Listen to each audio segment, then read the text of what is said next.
Bismillahirrahmanirrahim.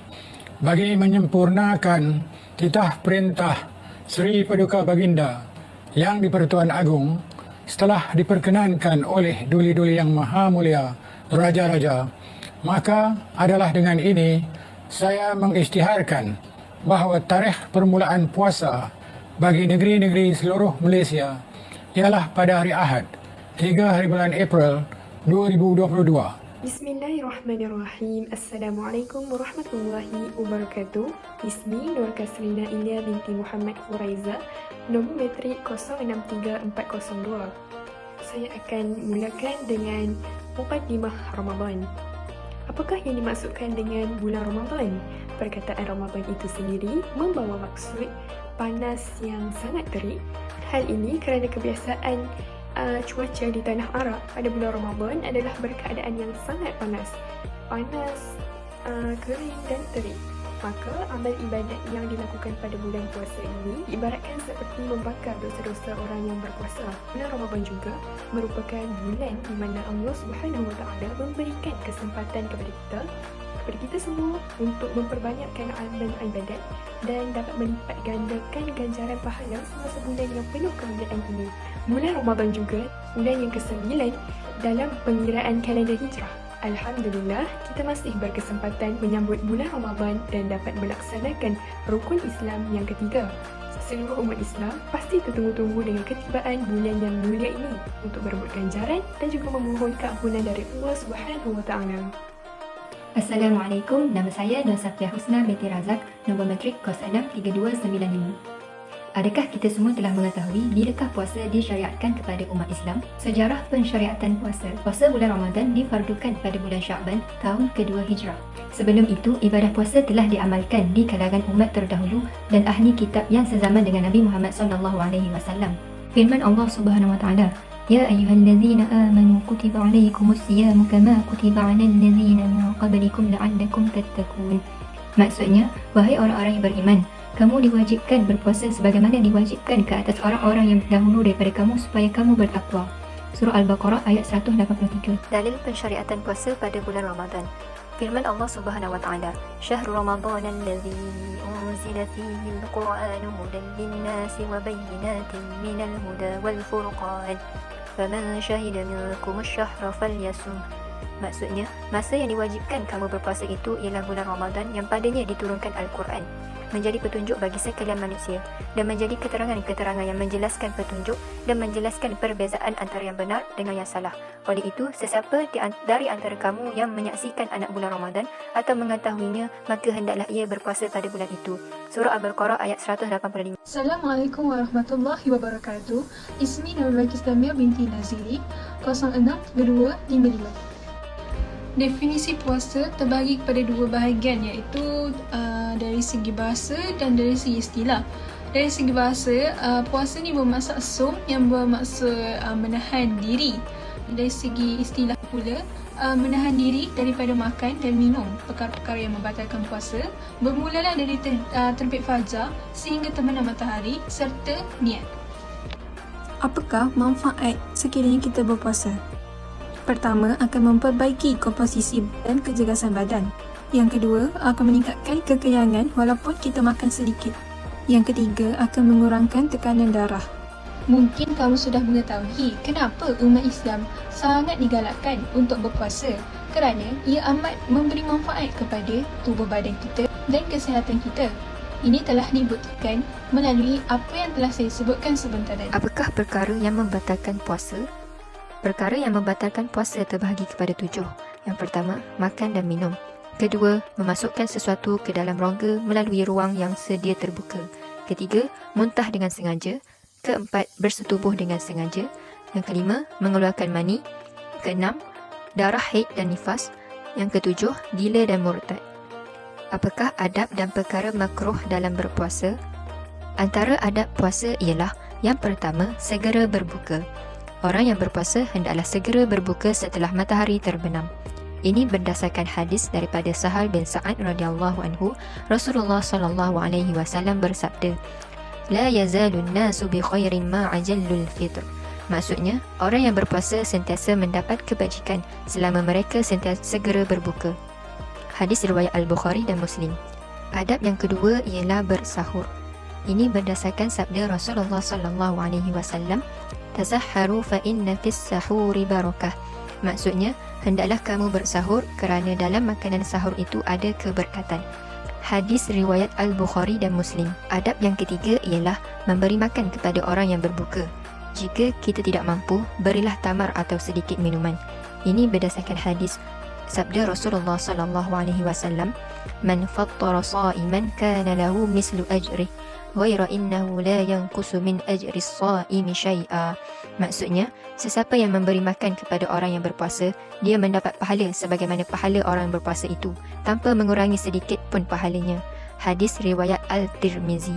Seterusnya, adab yang keempat ialah banyakkan memberi sedekah, membaca dan tadarus Al-Quran dan beriktikaf di masjid, terutamanya pada 10 hari akhir bulan Ramadan. Hal ini berdasarkan hadis daripada Anas bin Malik radhiyallahu anhu, katanya, "Qila ya Rasulullah, fa ayyu sadaqah afdal?" Qala, "Sadaqah fi Ramadan." Maksudnya, Rasulullah sallallahu alaihi wasallam telah ditanya, "Wahai Rasulullah, apakah sedekah yang afdal?" Baginda menjawab, "Sedekah pada bulan Ramadan." Hadis riwayat Al-Tirmizi. Seterusnya ialah perkara makruh ketika berpuasa. Makruh ketika berpuasa merupakan perkara-perkara yang bertentangan dengan adab-adab tersebut. Sebahagiannya termasuk dalam perkara makruh tanzih, seperti melewat-lewatkan berbuka dan menyegerakan bersahur. Manakala sebahagian yang lain pula termasuk dalam perkara-perkara yang haram, seperti mengumpat, bermusuhan dan berkata dusta. Dalil yang berkaitan dengan bulan Ramadan. Puasa adalah menahan diri daripada sesuatu seperti makan, minum dan bercakap. Berdasarkan firman Allah Subhanahu wa taala yang menceritakan perihal Maryam, "Auzubillahi minasyaitonirrajim.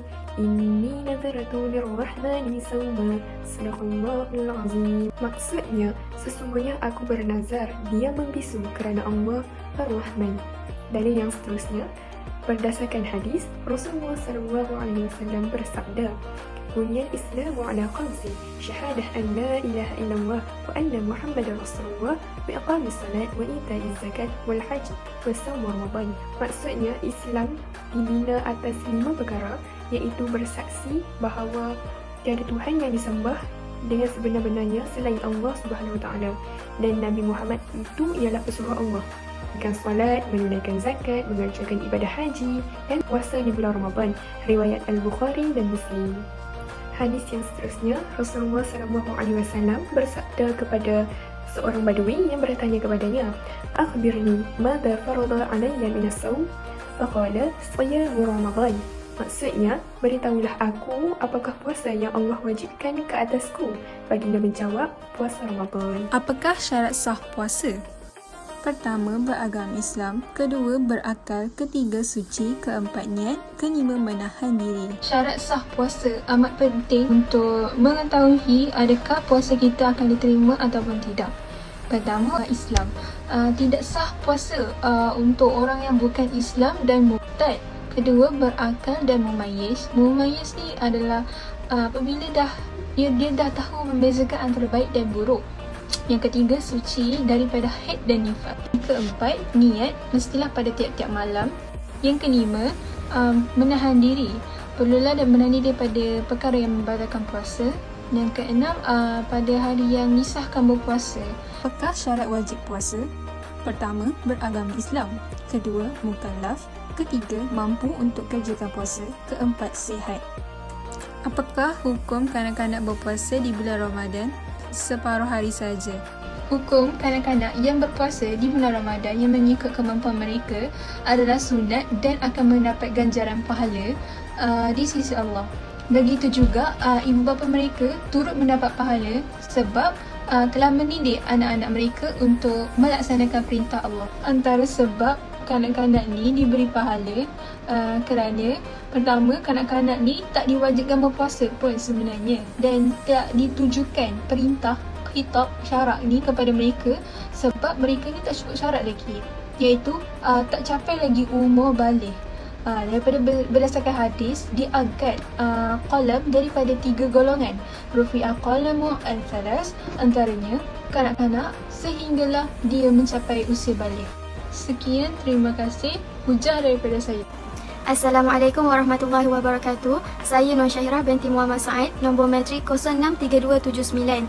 Seterusnya saya akan menerangkan tentang peristiwa-peristiwa yang berlaku di bulan Ramadan. Antaranya peristiwa Perang Badar. Pada hari Jumaat 17 Ramadan tahun 2 Hijrah berlakunya perang pertama dalam Islam yang dikenali Perang Badar. Tentera Islam mengawal lokasi strategik dengan menguasai sumber air yang terdapat di daerah itu. Tentera Islam seramai 313 berhadapan dengan 1000 tentera musyrikin Mekah yang lengkap bersenjata. Tentera Islam memenangi pertempuran dengan 70 tentera musyrikin terbunuh, 70 lagi ditawan manakala bakinya melarikan diri. Peperangan ini luar biasa. Tentera Islam yang kurang jumlahnya, lemah daripada sudut kelengkapan persenjataan dan dalam keadaan berpuasa akan tetapi dapat memenangi peperangan Badar. Hal ini membuktikan puasa bukan faktor penyebab umat Islam bersikap lemah dan malas, sebaliknya berusaha demi mencapai keredaan Allah Subhanahu Wa Taala. Seterusnya, pembukaan kota Mekah. Peristiwa ini berlaku pada 10 Ramadan tahun ke-6 Hijrah. Peristiwa kemuncak ini berlaku apabila musyrikin Mekah melanggar perjanjian Hudaibiyah yang telah termeterai dengan orang Islam. Antara kandungan perjanjian ini menyebut setiap suku Arab boleh memilih sama ada menjadi sekutu Nabi Muhammad SAW ataupun sekutu Quraisy. Kedua-dua pihak tidak boleh berperang dalam tempoh 10 tahun dan tidak boleh membantu pihak lain berperang. Dengan 10,000 bala tentera, baginda SAW bergerak dari Madinah tanggal 10 Ramadan 8 Hijrah dan mengambil masa selama 8 hari perjalanan untuk tiba di sempadan Mekah. Dalam strategi yang tersusun, pada 20 Ramadan, tentera Islam telah berjaya mengepung dan memasuki kota Mekah tanpa sebarang pertempuran yang besar. Manakala sehari kemudian mereka berjaya menguasai keseluruhan Mekah. Akhirnya umat Islam dapat memasuki kota Mekah tanpa sebarang pertumpahan darah. Peristiwa ini telah menggambarkan pertolongan Allah Subhanahu Wa Taala kepada hamba-hamba yang ikhlas kepadanya. Peristiwa yang ketiga ialah Islam sampai di Yaman. Yaman terletak di selatan semenanjung tanah Arab. Nabi Muhammad SAW mengutuskan Ali bin Abi Talib dengan membawa surat baginda untuk penduduk Yaman, khususnya suku Hamdan. Dalam tempoh 1 hari, kesemua mereka memeluk agama Islam secara aman. Peristiwa bersejarah ini berlaku pada bulan Ramadan tahun ke-10 Hijrah. Yang terakhir, peristiwa pembukaan kota Andalusia. Andalusia adalah nama Arab yang diberikan kepada wilayah-wilayah bahagian semenanjung Liberia yang diperintah oleh orang Islam selama beberapa waktu, bermula tahun 711 hingga 1492 Masihi. Pada 28 Ramadan tahun ke-92 Hijrah, Panglima Islam bernama Tariq bin Ziyad dihantar pemerintahan Bani Umayyah bagi menawan Andalus. Selepas pasukan tentera Islam mendarat, Tariq membakar kapal-kapal tentera Islam supaya mereka tidak berfikir untuk berundur. Akhirnya, Andalusia ditawan dan menyelamatkan rakyatnya yang dizalimi. Islam bertapak di Andalusia selama 8 abad dan meninggalkan kesan tamadun yang tinggi nilainya kepada dunia barat. Antara kelebihan di bulan Ramadan ialah bulan Ramadan mempunyai malam Lailatul Qadar. Keistimewaan bulan Ramadan yang pertama adalah tidak adanya malam yang lebih baik daripada malam Lailatul Qadar, di mana malam itu hanya ada di bulan Ramadan, sehingga setiap harinya pada bulan Ramadan wajib untuk melakukan amal ibadah agar dapat bertemu dengan malam yang penuh dengan kebaikan tersebut, tentunya dengan menjalankan amalan-amalan baik yang wajib dan sunnah. Lailatul Qadar dalam Al-Quran digambarkan sebagai malam yang lebih baik daripada 1000 bulan. Malam yang juga disebut malam 1000 bulan ini adalah malam yang mulia. Setiap manusia boleh mendapat keberkahan yang nilainya sama dengan 1000 bulan. Hiasi malam-malam bulan Ramadan yang ini khususnya di 10 malam terakhir dengan lebih banyak beribadah agar boleh mendapatkan malam 1000 bulan ini. Yang kedua, kelebihan bulan Ramadan ialah pintu kebaikan dibuka. Telah dijelaskan dalam riwayat oleh Bukhari dan Muslim, iaitu apabila telah datang bulan Ramadan, pintu-pintu langit dibuka sedangkan pintu-pintu neraka akan ditutup dan syaitan akan dibelenggu. Ramadan adalah bulan terbaik di mana kesempatan untuk berbuat amal kebaikan terbuka seluas-luasnya dan tidak ada bulan di mana pintu kebaikan dibuka hingga seperti di bulan Ramadan dan memiliki banyak pahala seperti pahala bersahur, pahala berzakat di bulan Ramadan dan berbagai kebaikan lainnya. Kelebihan yang ketiga ialah setiap amal perbuatan akan dilipat gandakan nilainya. Setiap melakukan kebaikan pasti akan diganjarkan pahala, khususnya di bulan Ramadan ini. Setiap amalan dan ibadah yang kita lakukan nilai dan pahalanya akan berlipat ganda. Ditambah lagi ada banyak ibadah dan amalan istimewa yang hanya ada di bulan Ramadan seperti solat tarawih, memberi makan orang berbuka puasa, bersahur dan sebagainya. Kelebihan yang terakhir ialah bulan ini diturunkannya Al-Quran. Peristiwa nuzul Al-Quran merupakan peristiwa turunnya ayat Al-Quran yang pertama kepada Nabi Muhammad SAW hingga seterusnya. Berperingkat-peringkat menjadi lengkap sebagaimana kitab Al-Quran yang ada pada hari ini. Peristiwa nuzul Al-Quran berlaku pada malam Jumaat yakni 17 Ramadan. Ramadan merupakan bulan yang mulia. Pada bulan ini Al-Quran diturunkan seperti yang disebutkan dalam surah Al-Baqarah ayat 185 yang bermaksud bulan Ramadan adalah bulan yang di dalamnya diturunkan Al-Quran sebagai petunjuk bagi manusia. Sekian, terima kasih. Assalamualaikum warahmatullahi wabarakatuh. Nama saya Nur Fariza Idayu binti Rusli, nombor metrik 063121. Bulan Ramadan ini merupakan bulan yang sangat dinanti-nantikan oleh seluruh umat Islam. Kenapa? Sebab bulan Ramadan ni bulan keampunan, bulan rahmat dan bulan kasihnya Allah kepada hamba-hambanya iaitu umat Islam. Masa ni lah pahala setiap amal ibadah kita dilipat gandakan. Sebab tu di bulan yang mulia ini umat Islam akan melaksanakan ibadah-ibadah seperti solat, sedekah, membaca Al-Quran dan berdoa dengan lebih banyak lagi berbanding bulan-bulan sebelum ni.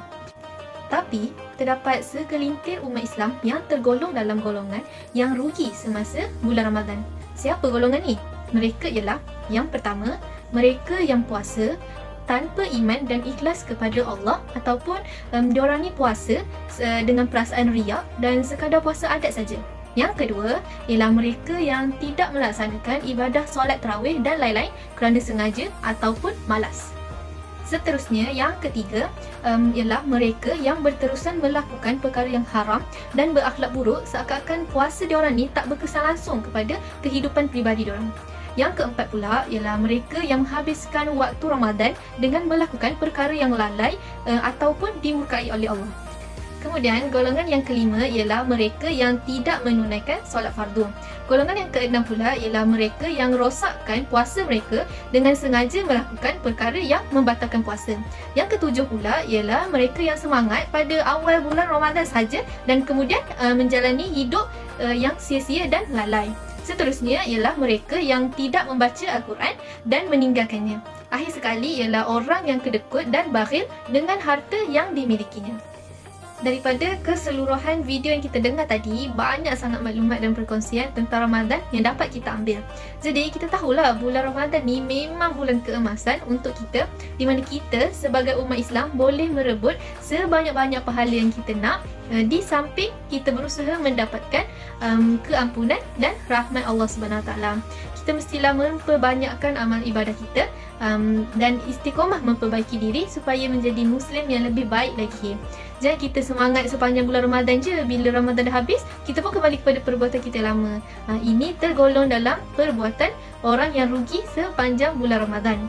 Kita juga boleh jadikan peristiwa-peristiwa yang berlaku dalam bulan Ramadan ni sebagai kekuatan, semangat dan pedoman hidup untuk kita terus meraih redha dan keampunan Allah SWT. Jadi, mari kita sama-sama menyemarakkan bulan yang mulia ini supaya kita lebih dekat dengan Sang Pencipta kita. Wallahu alam. Sekian, Assalamualaikum.